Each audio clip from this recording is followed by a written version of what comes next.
There we are. Good morning, everyone. I'd like to provide the latest information on COVID. Today we have no new local cases, which is great news. Today we are reporting 3 new COVID cases, all related to returned overseas travellers, and all of these people are in hotel quarantine. So 3 new cases of overseas returned travellers. We had 6,135 tests conducted yesterday, which is terrific news. We currently have 2,003 returned travellers in hotels, so our numbers are tracking down, which is good news. So we're down about 200 on where we were a week ago in hotel quarantine. Now, related to case 1001 and his contacts, we have the following update. There are 58 close contacts that have been identified. Of those, 26 have returned negative test results. 17 of the 58 were from cooking classes. We're awaiting results from the remaining, but all are in quarantine and will be in for the next 14 days, for a full 14 days. There are a total of 217 casual contacts so far. 43 have returned negative results. Casual contacts are required to get tested immediately and quarantine until they return a negative test result. Today, a separate list of locations will be added to the public exposure locations list. The list relates to venues where food delivery drivers, the list also relates to venues where food delivery drivers, of which 2 of the positive cases are, picked up and dropped off food. There are about 100 different locations that WA Health has advised are very low risk. The people to whom food was delivered, of whom there is 100, are required to get tested. Sorry, I'll say that again. The 100 people to whom food was delivered are required to get tested, and they are considered a casual contact. If you're in one of the restaurants from which the food was picked up, you should have a look at the site, and you are encouraged to get tested. If symptoms develop for anyone who has been to any of these locations, they must get tested immediately. I'd urge anyone who's out there who is unwell, exhibiting any symptoms, or has been to any of the exposure sites, please go and get tested. Now, in relation to the genome sequencing result for case 1001, he has proven positive to the US variant, which is identical to the person who visited from the United States and was transferred to the hotel on the same day as case 1001 was working. So we expect he acquired the virus from that person. We don't know how. The advice we have is, at this point in time, is it was not related to ventilation issues in the hotel. Now, the last few days, like the last 10 days, have been quite distressing and quite difficult for many people. I'd like to thank everyone for their cooperation. We obviously didn't allow crowds at the football yesterday. We've closed down nightclubs and we've closed down the main gaming floor on the casino. All of these things have been difficult decisions, and they're obviously difficult for the organisations involved, and we understand that it will be a difficult week for all of them. All of these restrictions are due to expire at midnight on Friday night, 12:01 Saturday morning, and we'll review over the course of coming days, particularly in light of test results, how things are going as to whether or not we can expire some of those restrictions at that point in time. At this point in time, we're requesting everyone wear masks, everyone do the right thing. Where you can, make sure you put in place the appropriate precautions for yourself and your families, and most of all, use common sense in the environment that we're in. Now, today, the Health Minister and I got vaccinated. I didn't feel a thing, and so it wasn't a difficult experience. I'd encourage everyone to go and get vaccinated when your turn comes. So, as of today, over 50s are eligible to get vaccinated, both here at Claremont. There's a clinic opening in Kwinana, one in Joondalup and one at the airport. Call 13 COVID to make a booking. They're opening progressively, these clinics. And of course, all over regional WA, there are medical practices that are able to administer the COVID jab as well. By the 17th of May, there'll be hundreds of doctors' surgeries able to administer the vaccine as well for over 50s, and some who have applied are eligible now. So both in the city and the regions, I'd encourage everyone to get vaccinated. It is very important to ensure that we get as many West Australians vaccinated as soon as possible. This is a national effort that's rolling out, and as you see from the experience internationally, the sooner people get vaccinated, the better it is for their health, better it is for reducing the prospect of people dying. So just encourage everyone to get vaccinated. Make sure you do the right thing by yourselves and your family. I'll hand over to the Health Minister to say a few words.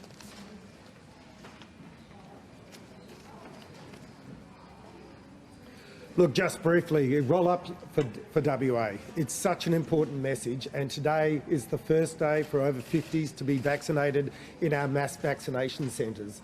As the Premier said, we've obviously got this facility here at the showgrounds, the Redcliffe facility, and just this morning we've opened up our new mass vaccination clinic in Kwinana.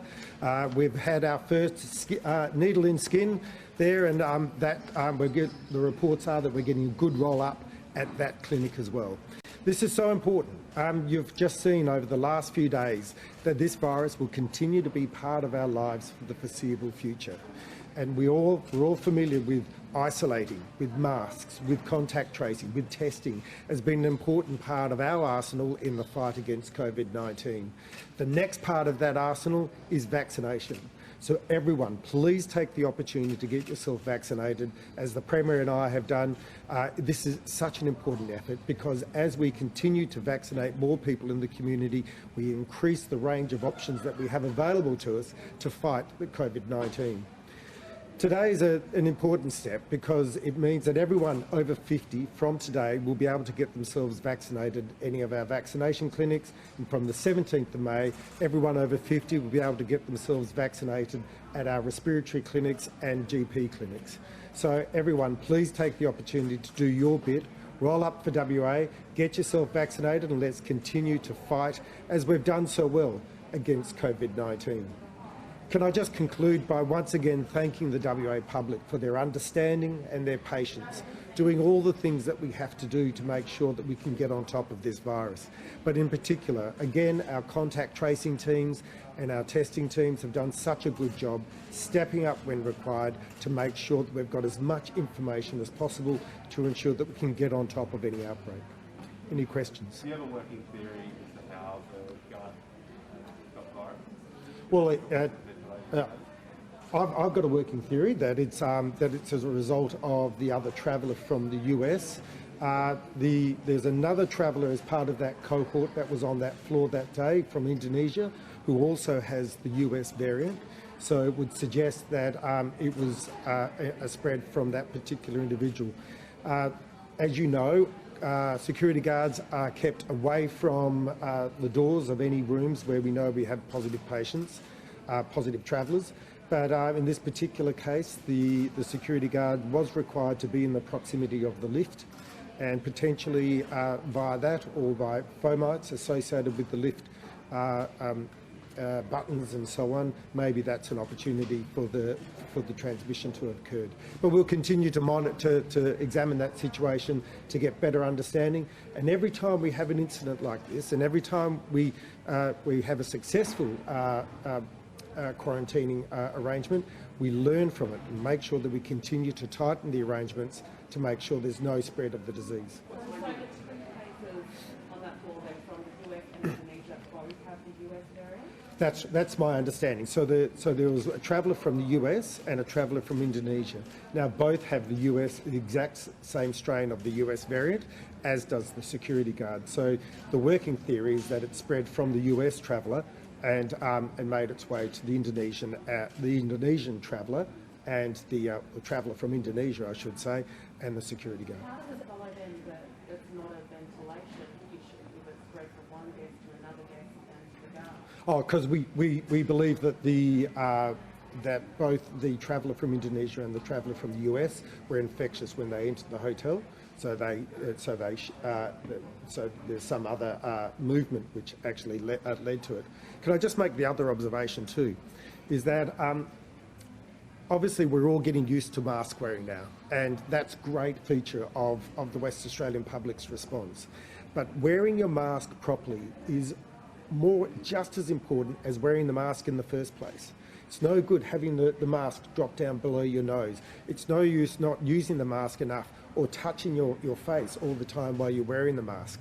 All these things have to be observed, and one of the observations that some of the team have made is that some of the travellers and increasingly in the WA public, people aren't observing good mask hygiene. So does the traveller potentially get it on the bus ride? Oh, look, potentially, but we're really just making sure that we look at all the closed-circuit TV footage that we have, as well as the epidemiological evidence that we have to get a better understanding. It's all about ventilation, without knowing how it's off from one to another to another. Well, look, the question I think was asked is what's the working theory? The working theory doesn't include ventilation at this point in time. What rules it out? What rules that theory? The advice from the public health experts. That Indonesian travellers from Indonesia, were they in proximity to the US traveller at any stage? Look, I don't have those details, but my understanding is that they arrived on the same day, and they were cohorting on the same floor of the hotel. So there's, I guess, you can imagine a couple of opportunities where it may have had the opportunity to Will transfer. there be like a formalised review of this? There's always a formalised review. There's always a report into any incidents or outbreak to make sure that we understand to the best extent that we can the nature of that outbreak and that we learn from it. What do you change to make sure it doesn't happen? Well, again, you reinforce messages around mask wearing, around infection protection and control procedures. You make sure that you examine that all the protocols that you do have in place were in fact observed on this particular occasion, and that's the reason why you go back over the CCTV footage, you talk to the people involved just to make sure you get a good understanding. What's wearing a mask? Absolutely, a mask and a face shield. So there's nothing that suggests there's been a breach or Not at this point, but as I said, the inquiries are still in their fairly early stages. did they catch the lift together? No. So do you, just to clarify how this Indonesian returned traveller or the American returned traveller, the theory is not that it's led from the American travellers' room into the corridor and then into the Indonesian travellers' room. That's not the theory. That's not the theory. So the theory is that it's happened sometime when they were transported together. That's correct. Why was the guard required to stay on the same floor as a COVID or two COVID positive cases? Why wasn't that floor cleared? Because we maintain guards on floors where we do have positive cases, but we move them away from the doors or the rooms associated with those positive cases. And how far away was the guard from these two? I don't have that information, but obviously that's information which we'll get as a result of the inquiry. So do they now need to be moved away from the lift? That will make things difficult, won't it? Sorry? Do guards now need to stay away from the lift? in these Well, hotels, we- which will be difficult? Yeah, we need to make sure that we take every opportunity to build as much distance as possible. Is it now time for N95 masks? Look, it's not. I've asked the Chief Health Officer about this on a number of occasions. You'll be aware that the Weeramanthri report suggested that N95 masks would be useful for the security guards. We've had advice from the AHPPC, national guidelines that explicitly do not recommend N95 masks for security guards for a range of reasons. One, to effectively wear an N95 mask requires fit testing and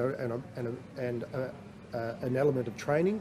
It also requires a person not to touch their face and not to be worn for a period of time, for a long period of time. So security guards, I think, have shifts upward of 12 hours, so you couldn't utilise an N95 mask over that period. It would simply be too long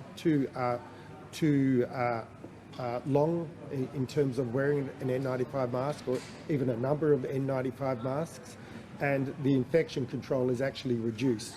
So the expert national advice in relation to the security guards in quarantine situation is to wear a surgical mask and a face shield. But surely those things are easy to overcome when the prospect of a lockdown is the alternative? Well, the advice is that you don't get a high level of infection protection control from an N95 mask in that circumstance.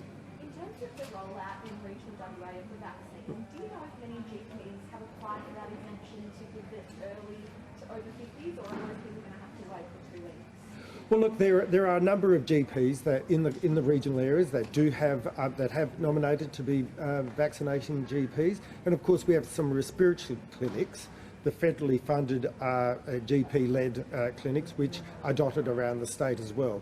I should just say, for completeness of information, you can go to a respiratory clinic today if you're over 50. It's only in GP clinics that you have to wait till the 17th. In addition to that, we have 61 WA Country Health Service sites right around the state, which are all available for vaccination. Where are we at with stock levels of Pfizer?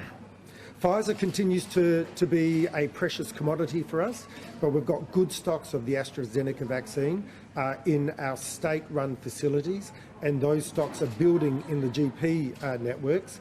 CSL is starting to ramp up its production now, so we expect any limitations in relation to supply to be overcome in the coming week to a fortnight. Have these latest cases caused any increase in people signing up for the vaccine, the over 50s group? Is it compensated for the AstraZeneca residents? Look, anecdotally, yes. I mean, what we've seen is a really high level of interest from the public in relation to the AstraZeneca vaccine.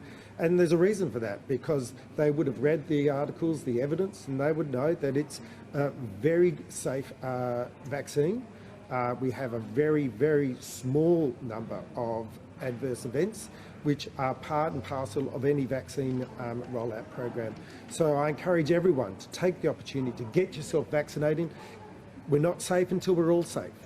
And the vaccine will be an important part of our arsenal in the fight against COVID-19. As of Friday, some 1A residents in aged care and disability care still haven't had the vaccine. Is that disappointing, and how can that be overcome more quickly? Yeah, I am disappointed that we haven't had a better rollout of aged care residents and disability care residents as well. And, but that's the responsibility of the Commonwealth Government. My understanding is that they're now making better progress, and they're assuring us that they will get to everyone as soon as possible. Can relatives bring aged care, disability care residents here to be vaccinated? Well, look, I think they're better off staying in their aged care facility.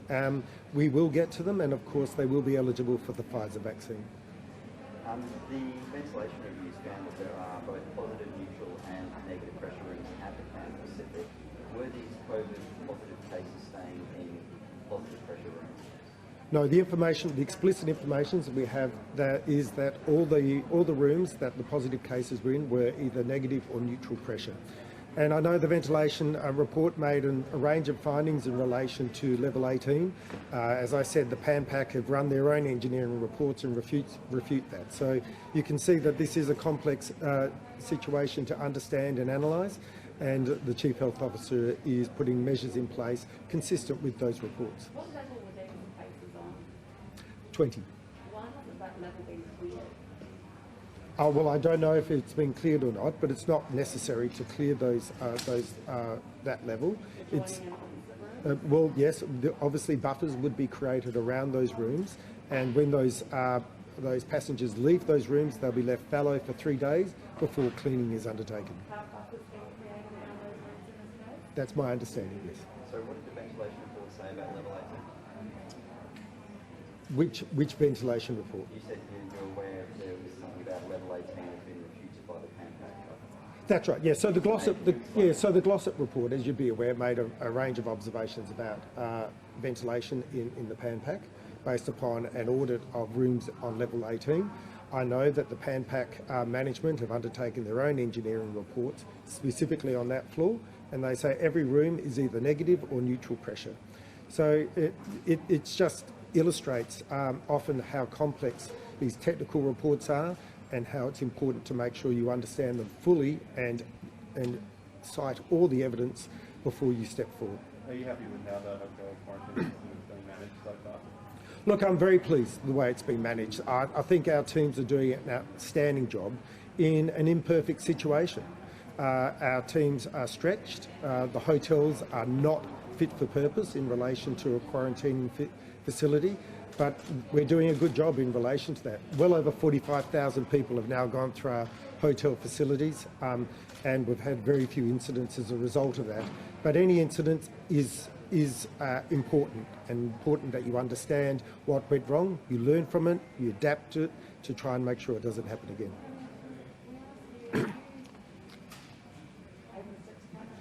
Absolutely, I was letting Roger move, that's all. Are you satisfied that members of the public can book into high tea at the same Pacific while there are positive cases staying at that hotel? Yes, I am. We have green zones and red zones within the hotels. It's all very carefully managed. This has been the situation now for the last 15 months, whereby we've had parts of the hotel are used for some purposes and other parts of the hotels are used for returning travellers. Can I get your take on the N95 mask as well? Do you believe that security guards should be wearing that level of PPE? The express advice we have from a range of doctors working in public health is it's not advisable for them to wear the N95 masks. And the reason for that is they become wet, they become uncomfortable, they mean that the guards and the cleaners and whoever it might be move them far more often, and it's better they wear the other surgical masks that are available. So that's the express advice we have. Mask wearing and capacity limits were cited as the reason a lockdown wasn't required as a result of case 1001.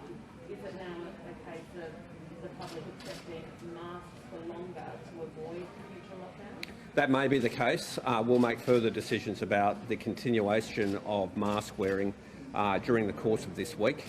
It may be that we have to continue to wear masks for longer in light of the latest cases that came to light over the course of the weekend. So we don't have a final answer on that. You know, some people like masks, some people don't. It's becoming more common around Australia, I think, and it's also something that some people use to try and prevent themselves from getting the flu. So it is, or catching a cold. It is a, you know, we'll make a final decision on that later on this week. Is it your preference, masks ahead of lockdown? Oh, definitely. Well, you know, look, as I said yesterday, we avoided a lockdown because last week we had very low levels of activity across the community. We had limited numbers of people at venues. We had a very quiet society, and we also had everyone wearing masks. So that's why we were able to avoid a lockdown. That was a unique set of circumstances. If we were back to normal and we had a cluster of cases, well then I can't guarantee we wouldn't go into lockdown again. How do you go back to normal? New South Wales model, you know, it's setting restrictions, masks on public transport to contain outbreaks and prevent lockdown. Is that not the New South Wales model that you've adopted now? No, it isn't. So what happened was last week, as you recall, following the McGowan incident, so whatever that was, 10 or so days ago, 12 or so days ago, we had to go into lockdown because we had 3 cases and they'd moved very significantly around the community, including the first case, who'd been to a whole range of venues. He gave it to a woman who'd also been out and about, and then we found a case at a restaurant. So obviously we were very concerned. In the course of all of that, we made the decision to go into a lockdown in Perth and Peel. As we came out of that 3-day lockdown, we went into 4 or 5 days of interim restrictions. The 4 or 5 days of interim restrictions had all sorts of rules in place, in particular smaller numbers of people going to cafes, restaurants, pubs and the like, smaller numbers of people in various venues, gyms weren't open, a whole range of those restrictions were in place, combined with mask wearing. So we were very, it was a unique set of circumstances where the security guard case out of the PAMPAC happened to be in the community when that set of restrictions were in place, and that allowed us to avoid a lockdown. It was a very unique circumstance. I don't know if we've been through this before. That allowed us to avoid going into lockdown over the course of the weekend. So there's more than 100 locations, many of them restaurants, being added as exposure sites today. So these cases were out and about. Yeah, they were. So as I explained in my initial information, the places that they went to are regarded as very low risk. So, you know, if you get food from a food delivery driver, basically both parties are required to wear masks. There's limited and brief interaction between the two. So it's regarded as low risk. But all of the people who receive food will be required to be tested and quarantined until they get a negative test result. In relation to the restaurants, they're regarded as even lower risk. But if anyone is unwell there or anyone wants to be tested from any of those venues, they are required. They can go and get a test. But this situation is regarded as very low risk by our medical professionals, but we're taking it seriously and we're getting as many people tested as quickly as possible. Will we be stuck with some level of restrictions until we figure out what went wrong at the Pan Pacific? Well, we've been going through some form of restrictions now for 14, 15 months, so there were still restrictions in place. But, well, we won't know until later this week. We'll get some further medical advice as to what we do. Obviously, masks are a pretty good public health measure, and we'll consider whether or not we extend those and what other things we extend during the course of the week. So knowing how the contractor caught COVID at the Pan Pacific last May, there was a health department contractor who tested positive after working at the Pan Pacific in May 2020 as well. So that's a year ago. My recollection is that was all examined by what's called the Halton Review by the Commonwealth.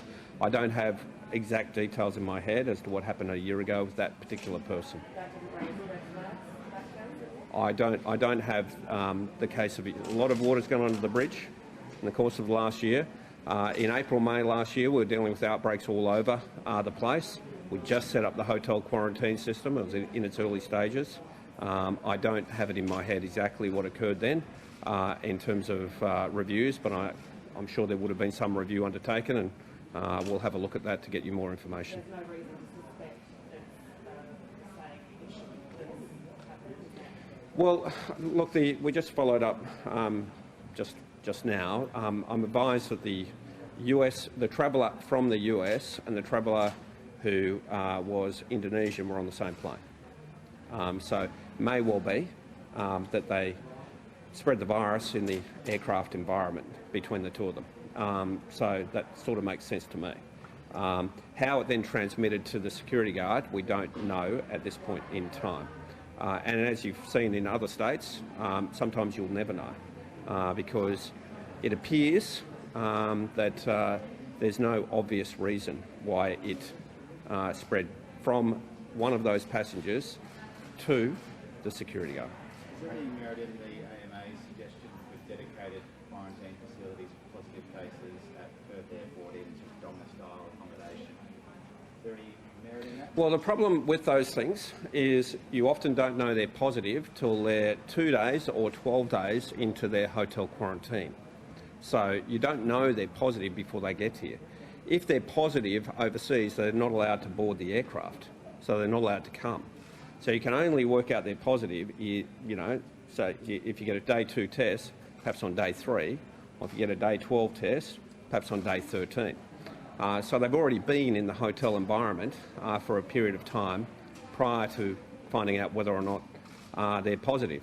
And then if you decide to move those people, well then you have them moving down corridors, going down lifts, getting into ambulances, whole multiples of staff dealing with them, and then transporting them across the city into another facility that may well have the same issues.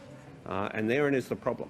There is no perfect solution to what we're dealing with. Have you reached out, or you or the Health Minister reached out to parents of young Korea and guided their children? I know the Health Minister has. I know the Health Minister has spoken to the father. It's obviously a very, very tragic case. And like all West Australians, our sympathies go out to the family. We're expecting the review to be completed by May 12, I'm advised. The review will be passed on to the family as soon as we can so that they can look at what the experts have uncovered in relation to that tragic situation. Can you just clarify for me, for people in Region WA over 50s who are keen to get the jab, how do they find out if there's a GP or a clinic in their town who will be offering the jab early? So in regional WA, clinics are offering vaccinations in the Goldfields, Great Southern, Kimberley, Midwest, Pilbara, Southwest and Wheatbelt, in addition to a number of local GP clinics. You can book it through calling 13 COVID. And that applies over 50s? Yes, yeah. Before 17th May? I don't have the exact details, but if people call 13 COVID, they'll be able to find out when they can get an appointment.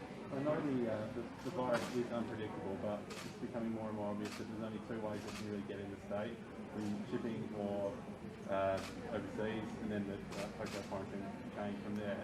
Is it time for a standardised response to this, so that businesses and the public have a bit of confidence when they do hear that there is a case coming, that they can kind of expect and plan for it? Trying to expect what? Expect and plan for it, for if there is a case in the community? Well, each case is different. Each case is different. As you saw, the cases that occurred late last week were different to the cases that occurred a week earlier, simply because the state was or Perth and Peel were in a different position. Each case is different. But we take public health advice and we treat them seriously on every single occasion.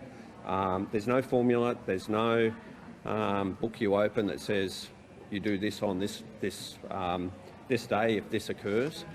You basically take public health advice. We have emergency team meetings, we have doctors, we have public health experts, we have police commissioner, health minister, myself, a bunch of others. Sometimes we meet 4 or 5 times a day to work out what to do. But so far, Western Australia has done as well as or better than anywhere else in the world. And so the measures we put in place have not only protected the public health of West Australians, they've also meant that we have the strongest and most successful economy in Australia and probably the world. The WA model has been to snap back from outbreaks and lockdowns as quickly as possible and have a free, open society and economic activity. Is that still the plan, and if so, when? Well, it'll be dependent on our testing regime over the course of this week and the public health advice that we get. Obviously, yesterday we did over 6,000 tests. We have a whole bunch of people in quarantine now. All the positive cases are in hotel quarantine. So, we're confident we're doing everything we possibly can. Across the broader community, a range of venues have closed. We didn't have crowds at the footy yesterday. We have mask wearing across the community. West Australians are treating it seriously and doing the right thing. That allows us to make decisions over the course of this week that are well informed by good behaviour by people across the state. But is the plan still to snap back to virtually having no restrictions? Well, as soon as we can. As soon as we can on health advice. I mean, I don't like restrictions, like everyone. I don't particularly like restrictions. But as long as we've got returning Australians, in particular, or returning people, and as long as we've got ships and aircraft coming into the state, there's risk. And that's been apparent for every state across the Commonwealth over the course of the last year. So will Perth go back to how it was a couple of weeks ago? Is that the plan? Well, at some point in time, of course. We don't have a date on that at this point in time. I don't mean a date, I mean, is that the plan to actually go back to the virtually restriction-free lives we had a couple of weeks ago? Or are you now considering having restrictions in the longer term?